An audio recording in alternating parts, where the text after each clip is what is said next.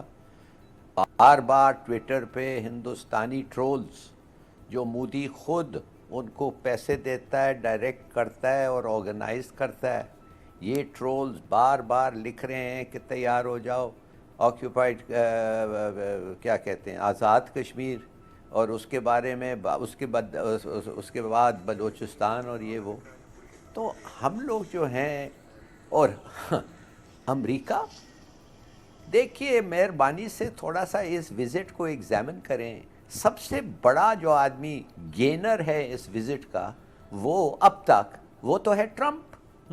اس کو ووٹ بھی مل گئے انڈین کمیونٹی کا 5 لاکھ, اس کو پاکستانی کمیونٹی چھوٹی ہے پھر بھی کچھ تو ووٹس مل گئے ہیں اس کو, اور ساتھ ساتھ ان دونوں کمیونٹیز اور دلت اور سکھوں سے اس کو اپنے کیمپین چیسٹ کے لیے پیسے بھی مل گئے ہیں. تو وہ تو بڑا خوش ہے. مجھے کہا گیا کہ 5-7 ہزار لوگ آئے تھے اس اسٹیڈیم میں, اس نے آ کے تقریر میں کہہ دیا 59,000 تھے اس اسٹیڈیم میں. بالکل بالکل. تو دیکھیے بات اصل یہ ہے کہ مودی, ہندوستان اور Netanyahu these are one ایک ہیں, ان کا ایک ہے. پورے ٹریڈ ضرور ٹرمپ کا ہوگا اور ہتھیار اور یہ وہ دوسروں کے ہو گئے, مگر سب کا ایک ایم ہے کہ پاکستان کے جوہری ہتھیاروں کو ختم کرو اور 200 سال تک کوئی مسلمان ملک آنکھ بھی اٹھا کے تمہیں دیکھ نہیں سکتا ہے. اور یہ پلان ہے, this is the plan that is being implemented. اب اس ملک میں افسوس سے یہ کہنا پڑتا ہے کہ جیسے آپ نیوکلیئر ویپنز کے بارے میں بات کرتے ہیں, جیسے آپ کہتے ہیں کہ بھائی تیار ہو جاؤ, ڈپلوائے کرو, لاک آن کرو, کمانڈرز جو ہیں ہمارے فیلڈ میں ان کو اجازت دو, جدھر وہ دیکھ رہے ہیں گیدرنگ ہو رہی ہے 400-500 ٹینکس کی, مارو ان کو. یہ باتیں جب کوئی کرتا ہے تو فوراً وہ کہتے ہیں ہائے ہائے ہائے یہ تو الارمسٹ ہے, یہ ہے وہ ہے. یہ جو لبرل کراؤڈ ہے زیادہ تر امریکہ میں بیٹھ کے تھنک ٹینکس میں کام کرتے ہیں, ان کو تو وہ خرید دیا ہے انہوں نے. معاف کریے میں نہیں کہنا چاہتا کہ they are disreputable people, بڑے اچھے لوگ ہیں, بڑے سمجھدار لوگ ہیں ایک لحاظ سے, مگر ان کا جو پورا لائف اور ووکیشن اور فیوچر ہے وہ ادھر ہے. صحیح ہے. تو کیا آپ کہیں گے, آپ ایک ادارے میں بیٹھ کے کہیں گے کہ یہ ادارہ پاکستان کو ختم کرنا چاہتا ہے؟ تو کہنے کی بارے میں میڈیشن, یہ کیا میڈیشن ہے بھائی ٹرمپ کا, کیا میڈیشن تم پاس کر رہے ہو؟ میڈیشن تمہارے میں ہے صلاحیت کہ انڈیا کو کہیں کہ نکلو کشمیر میں؟ کیا تم سمجھتے ہو کہ تمہارے کہنے سے انڈیا نکل جائے گا؟ اور اگر انڈیا نہیں نکلے گا تو تمہارا گریٹ اسٹریٹجک پارٹنر چین کے خلاف وہ کون ہوگا؟ پاکستان کے نیوکلیئر ویپنز کو نیوٹرلائز کرنے کے لیے کون ہوگا؟ افغانستان میں جا کے ایک نہ ایک دن وہ بھجوائیں گے, میری انڈین ٹروپس جائیں گے اور ادھر لڑنے کے لیے. ہیلی کاپٹر سے آئسس کو فیری کیا ہے, ان مارکڈ ہیلی کاپٹر سے آئسس فورسز کو سیریا سے کیا ہے, خود کہتے ہیں, اور ان کو عام کر رہے ہیں.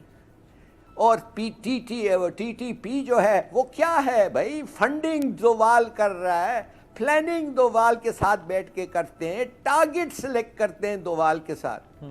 ہم لوگ جو ہیں ہم اندھے ہو گئے ہیں, ہمیں اتنا فکر ہے زندگی کا کہ ہم سمجھ نہیں سکتے ہیں کہ ایک نہ ایک دن نہیں, جلد سے جلد. اس لیے کہ جب آپ کے پاس ایک ایڈوانٹیج ہوتا ہے, اسٹریٹجک ایڈوانٹیج ہوتا ہے, سچویشن ایسا ہوتا ہے جس میں اگر آپ ابھی ایکٹ کریں تو شاید کم کرنا پڑے گا نسبتاً. آرماگیڈم اگر آ گیا اس کا مطلب جب ٹوٹل جنرل وار شروع ہوتا ہے. اور ہمارے عمران صاحب کہہ رہے ہیں میں تو پیسیفسٹ ہوں. بھائی آپ پیسیفسٹ ہیں, یہ جو اس کا پیسیفسٹ کا مطلب وہ ہوتا ہے جو کسی طریقے میں ہرگز کبھی نئی جنگ لڑے گا. گاندھی کے طرح وہ کہتا ہے ستیاگارا, وہ کہتا ہے the truth will prevail, مجھے مار دو میں پھر بھی جیتوں گا. یہ ہے پیسیفزم کا اصل روح. یہ صاحب, اور اچھی بات ہے, شکر ہے کہ یہ ویسے نہیں ہے. یہ بیٹھ کے اور ان کے لیے فوج ہر روز ہمارے نیوکلیئر ویپنز ڈیولپ رہے ہیں, امپروو ہو رہے ہیں, Right. ان کی ڈسٹنس کی یہ ٹھیک ہو رہا ہے, ایکوریسی ٹھیک ہو رہا ہے. تو ادھر بیٹھ کے یہ سب کر رہے ہیں, بڑا دنیا روز زبردست. رپورٹ کر رہا ہے, یہ ٹیسٹ ہو گیا وہ, اور کہتے ہیں میں پیسیفسٹ ہوں. بڑا زبردست انالیسز آپ نے کیا ہے, بڑا زبردست انالیسز اور بڑا ریشنل انالیسز کیا ہے, جذباتیت سے ہٹ کے حقیقت آپ نے سامنے رکھی ہے. ٹرمپ کی ایک خوبی ہے کہ یہ جس کے ساتھ بیٹھتا ہے یہ اسی کی تعریف شروع کر دے گا. یعنی پہلے یہ نارتھ کوریا کے خلاف تھے, جب یہ نارتھ کوریا کے کم سے ملے تو انہوں نے کہا کہ نارتھ کوریا کا یہ کم میرا دوست ہے. یہ کل جب ہیوسٹن میں سٹیج کے اوپر بات تھے تو کہہ رہے تھے کہ مودی گریٹ لیڈر ہے, اور پھر کل اس کے بعد جب یہ عمران خان صاحب کے ساتھ بیٹھے تو یہ عمران خان صاحب کی تعریفیں کیسے کر رہے تھے, دکھائیں سر. You know what I do? I trust this gentleman right here. He's a great leader. I think he wants to make great progress. He understands it. The Prime Minister understands it. The Prime Minister has been very helpful and he wants to do something. He wants to see something happen, so that's fine. And I will tell you this, you have a great leader. Yes. And he's a good man, he's a nice man, happens to be a great athlete. جی عمران صاحب, وہ تو جس کے ساتھ بیٹھتا ہے اسی کو گریٹ لیڈر کہنا شروع کر دیتا ہے. دیکھیں یہ ٹرمپ کی سیاست ہے اور اس کو پتہ ہے وہ ایک طاقتور آدمی ہے. جب وہ کسی کی تعریف کرتا ہے تو وہ بندہ ویسے ہی اس کے دباؤ میں آ جاتا ہے. اس کو دباؤ میں لینے کا ایک آسان ٹیکٹس آ گیا کہ میں اس بندے کو اچھا کہوں گا, یہ میرے اخلاقی دباؤ میں اتنا زیادہ آ جائے گا, یہاں بیٹھ کے بول ہی نہیں بغیر جھڑپ دیے کچھ کیے بغیر ہی میں بندے کو دبا سکتا ہوں, تو مجھے کیا ضرورت ہے ڈرا دبا. اس کے پاس ایک ٹیکٹس آ گیا, وہ اس کو یوز کرتا ہے اور وہ اس میں اس بات کا بھی خیال نہیں کرتا کہ یہ ساری چیزیں ریکارڈ ہو رہی ہیں, اور اس بات کو اس کو پہلے دن سے اب تک خیال نہیں ہے. الیکٹرانک میڈیا کو اور سوشل میڈیا کو وہ بندہ اہمیت دیتا ہی نہیں ہے, کیونکہ اس کا اپنا سیل بڑا تگڑا ہے, وہ وہیں سے آپریٹ کرتا ہے اور اپنے حلقے کو مضبوط رکھتا ہے. ہمیں یہ دیکھنا کہ پاکستان کہاں پہ کھڑا اور پاکستان کے لیے اب امپورٹنٹ کیا ہے. دیکھیں دنیا کو صرف اس بات کی فکر ہے کہ یہ دونوں لڑنا پڑے, اس سے زیادہ نہیں. دنیا کو اس بات کی کوئی فکر نہیں ہے کہ کشمیریوں کے ساتھ کیا ہو رہا ہے, ان کو اس بات کی کوئی فکر نہیں ہے کہ پاکستان کے ساتھ کیا ہو رہا ہے, انڈیا پاکستان کا پانی روک رہا ہے, انڈیا کے ساتھ کیا کوئی فکر نہیں. ان کو صرف 2-3 چیزوں کی فکر. ایک یہ کہ ان کی جو ٹریڈ ہو رہی ہے اس خطے میں وہ افیکٹ نہیں ہونی چاہیے, ان کے پاس جو پیسہ آ رہا ہے وہ کہیں ادھر ادھر نہ چلا جائے, اور انڈیا ایک بڑی مارکیٹ ہے, اس کے ساتھ وہ تعلقات رکھنا چاہیں گے. دوسری ان کو فکر اس بات کی ہے کہ یہ دونوں ملک لڑائی لڑتے لڑتے اس نہج پہ نہ پہنچ جائیں جہاں پہ یہ فائنل آپشن استعمال کریں, یعنی اٹامک وار. اٹامک وار میں ہم دونوں تو لڑکے ویسے ہی مر جائیں گے, دنیا ترس ترس کے تڑپ تڑپ کے بعد میں مرے گی, تو وہ لوزر دنیا بھی کہلائے گی. وہ ادھر جانے نہیں دینا چاہتے. ہمارے پرائم منسٹر نے دنیا کو یقین دلا دیا کہ میں تو لڑائی کے حق میں ہی نہیں, لیکن ساتھ ساتھ وہ لڑائی کی بات بھی کرتے ہیں. وہ لڑائی کی دھمکی آہستہ آہستہ کہیں نہ کہیں دبا کے وہ آپشن مائنس نہیں کیا انہوں نے, مائنس نہیں کیا. لیکن جب وہ بار بار یہ کہتے ہیں میں تو لڑنا ہی نہیں چاہتا, تو اس سے ایک امپریشن یہ آتا ہے کہ شاید پاکستان لڑائی کی طرف جائے گا ہی نہیں. لوگ ریلیکس ہو جاتے ہیں. آپ نے دنیا کو ٹینشن دینی ہے. انسانی حقوق کی بنیاد پہ کوئی نہیں آئے گا کشمیریوں کو بچانے کے لیے, وہ اپنے حق کے لیے آئیں گے کہ ہمارا ایک جینے کا حق ہے. پاکستانی اور انڈین فوجی یہ دونوں مل کے ہمارا جینے کا حق نہ چھینے, اس لیے وہ اپنی مصیبت کو اس لڑائی کو چھڑوانے کے لیے آئیں گے. میرے خیال میں پاکستان کو فوجیں تو موو کرنی چاہیے تھی بارڈر پہ. آپ لڑائی نہ کرتے, لڑائی شروع کرنا ایک بات کی بات ہے, لیکن جب آپ موومنٹ کرتے ہیں نا تو اس موومنٹ سے بڑا کلیئر ایک میسج جاتا ہے. مسلز آپ شو کرتے ہیں, آپ یہ کہتے ہیں کہ جی وی آر ریڈی, ہم نے موومنٹ شروع کر دی ہے, ہمارے طیارے ہوا میں اڑ رہے ہیں, ہماری دیکھیں اس پہ خرچہ ہوتا ہے, لیکن اس فوج موبیلائز ہوگی تو خرچہ قیمت کو ہم اٹھائیں گے, اس قیمت کو ہم اٹھائیں گے. ہمارے بہن بھائی ہمارے بچے وہاں پہ ہیں, وہ بیچارے رات کو اندھیرا ہوتا ہے, بجلی نہیں آ رہی, چھوٹے بچے ڈر رہے ہیں. صرف اتنا سوچئے, کسی کے بارے میں نہ سوچئے, چھوٹے بچے ڈر رہے ہیں, بہت سارے چھوٹے بچے ہیں, رات کو جب بجلی نہیں ہوتی وہ ڈر رہے ہیں. 51 دن ہو گئے, 51 دن ہو گئے ہیں, ان کو رات کو ڈر لگتا ہے. وہ اپنی ماں سے پوچھتے ہیں کہ امی کیسے ہو, تو اس کی ماں کے پاس پاکستانی فوج کے علاوہ کوئی اور جواب نہیں ہے. میں یہ نہیں کہہ رہا کہ سری نگر پہ حملہ کر دیں, میں یہ کہہ رہا ہوں کہ دنیا کو یہ بتائیں کہ ہم جنگ میں جا رہے ہیں. اور مجھے ایسا لگتا ہے کہ ہمارا یہ پرائم منسٹر اور یہ فوجی قیادت صرف ایک دن کا انتظار کر رہے ہیں, اور وہ دن ہے 27 سپتمبر. 27 سپتمبر کو پرائم منسٹر آف پاکستان بولیں گے, حجت تمام ہو جائے گی, دنیا کو بتا ہم دیا دنیا کا ری ایکشن دیکھیں گے. اس کے بعد جو اگلا سٹیپ ہمارا ہوگا, ہم بارڈر کی طرف موو کریں گے, لائن آف کنٹرول کی طرف, اور دنیا کو لگے گا کہ یہ جنگ میں جا رہے ہیں. تب دنیا اپنی آئی کو آئے گی اور آگے کو ٹھیک. رائٹ. جنرل صاحب آپ سے شارٹ کامنٹ, یہ جو بات عمران کر رہے ہیں کہ اب یہ جو گڈی گڈی جیسچر تھا پاکستان کا اور یہ جو مصالحتی جیسچر تھا، یعنی ہم لڑنا نہیں چاہتے، دیکھ لو یہ ٹھیک نہیں کر رہا، ہم لڑنا نہیں چاہتے، اگر لڑائی ہوگی تو نقصان ہوگا، اب یہ تو نیریٹو ہم نے دنیا کو کیا، اور یہ اب 27 سپتمبر کو اس کا ایپیکس ہم دیکھیں گے جب پرائم منسٹر ساری دنیا کے سربراہان کے سامنے یہ بات کریں گے. لیکن اس کے بعد کچھ ہوگا، کوئی اگریشن پاکستان کی طرف سے، کوئی موبلائزیشن ہوگی؟ ایسکلیشن کے علاوہ آپشن نہیں ہے. دیکھیں مجھے بتائیے اس خلاف پاکستان اور کر کیا سکتا ہے. ہم نے اپنے آپ کو، اگر آپ دیکھ لیں جو ہے کہ پہاڑی کے ڈیفائل میں یا درے میں آپ پھنس جاتے ہیں اور دائیں اونچی جو پہاڑیاں ہوتی ہیں اس پہ دشمن قبضہ کر لیتا ہے اور سامنے اگر جاتے ہیں تو آپ کو موت نظر آتی ہے، اگر آپ بھاگیں تب بھی موت آپ کو ہوگی. تو پاکستان کو اس حالت میں گرفتار ہے کہ آگے آپ کو جائیں تو بھی موت ہے، پیچھے جائیں گے تب بھی موت ہے.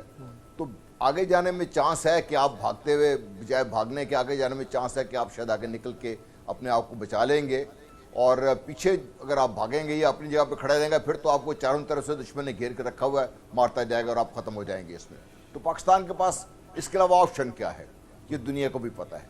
دنیا پاکستان کو کوشش کر رہی لٹکانے کی، ہم سب یہی بات کر رہے ہیں اور سب کو یہ بات پتہ ہے. جب میرا پرائم منسٹر بولے گا، ایک تو مجھے ان سے درخواست یہ کرنی ہوگی کہ پلیز ایک سٹرکچرڈ سپیچ رکھیں جس کا صرف ایک پوائنٹ ہونا چاہیے کہ Kashmir can destroy the world, اور ہم کشمیر کے لیے اپنے آپ کو قربان کرنے کو تیار ہیں کیونکہ یہ پاکستان ہے. وہ بالکل صحیح، یہ دنیا کو پتا ہے. جس دن دنیا کو اگر وہاں پہ میرا پرائم منسٹر بیان دیتا ہے ایک سٹرکچرڈ سپیچ ہو، کیونکہ وہ بولتے بولتے کبھی بہک جاتے ہیں، کبھی الٹی سیدھی بات کر جاتے ہیں، پوری سپیچ کا امپیکٹ خراب ہو جاتا ہے.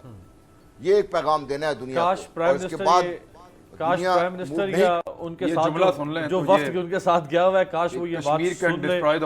ایگزیکٹلی، یہ بڑی زبردست بات کی ہے کہ سپیچ بڑی مرکوز ہونی چاہیے، ایک single point agenda prime minister کی سپیچ میں ہونا چاہیے. باقی تو ہر سال، ابھی پرائم منسٹر کے پاس 3 سال اور ہیں اسی یو این کی اسمبلی میں جا کے خطاب کرنے کے لیے، اور یہ ہر سال سپتمبر میں ہوتی ہے، تو باقی باتیں پھر کبھی ہو سکتی ہیں. لیکن کشمیر کے اوپر مرکوز رکھیں اپنا نقطہ. سکیٹرڈ سپیچ نہیں ہونی چاہیے، ڈسٹارٹڈ قسم کی سپیچ نہیں ہونی چاہیے، کشمیر کے اوپر ہونی چاہیے. فنلنگ قسم کے پیغام دے دیں دنیا کو، کوئی کان کھڑے ہو جانا چاہیے کہ یہ کتنا بڑا ایشو ہے. بہت شکریہ تینوں مہمانوں کا. آپ سے ملاقات ہوگی کل. دیکھتے رہیے گا تبدیلی.